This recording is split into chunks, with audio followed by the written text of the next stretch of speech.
Hello viewers, আসসালামু আলাইকুম। Welcome to my first blog. আশা করি সবাই ভালো আছেন, আমিও আলহামদুলিল্লাহ ভালো আছি। তো আমরা বন্ধু বান্ধব সবাই একদিন নির্জন পরিবেশে ইফতার করতে চাইতেছিলাম, কিন্তু ব্যস্ততার কারণে আমরা একসাথে ইফতার করতে পারিনি। আজকে সবাই বলতেছে আজকে ইফতার করবে। আমি আমার সাইকেল নিয়ে চলে যাচ্ছি, ওরা অটো রিক্সায় করে চলে যাচ্ছে।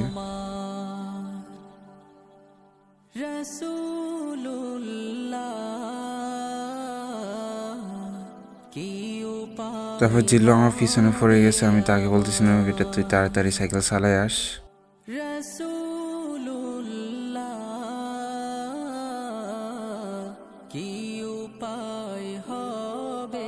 ওদেরকে আমি পিছনে ফেলে রেখে আসছি, এখন ওরা আমাকে পিছনে রেখে চলে যাইতেছে, এটা কি ঠিক হলো?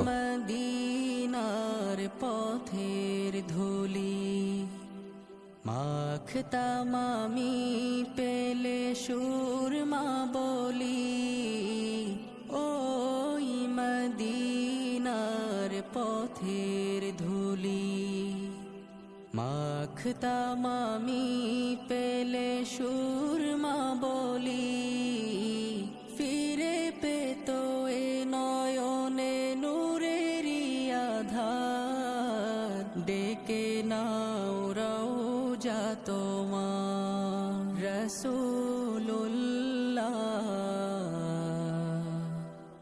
কি উপায় হবে আমার রাসূলুল্লাহ,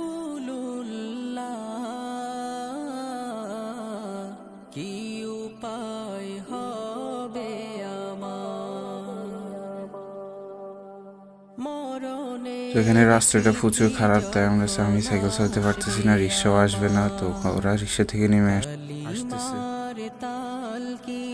দিও বারে বার মরণের চিঠি যখন আসবে আমার, কালিমার তালকিন দিও বারে বার। তো সবাই চলে আসলাম আমাদের গন্তব্যে, জিয়াদ শরীফ আলামিন ওরা 3-4 জন মিলে ইফতার রেডি করতেছে, আর আমরা বাকি সবাই ছবি তুলতেছি, ভিডিও করতেছি। কি উপায় হবে আমার রাসূলুল্লাহ, কি উপায় হবে আমার তোমার দেশে যাই কত আশিকান। আমাদের ইফতারের কাজ সব জিয়াদ আর শরীফ মিলে করছে।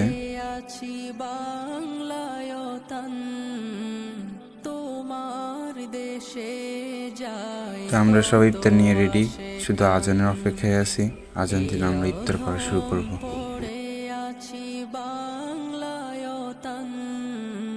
যেতে পারলাম না, আলহামদুলিল্লাহ আমরা সবাই একসাথে ইফতার করতে পারছি।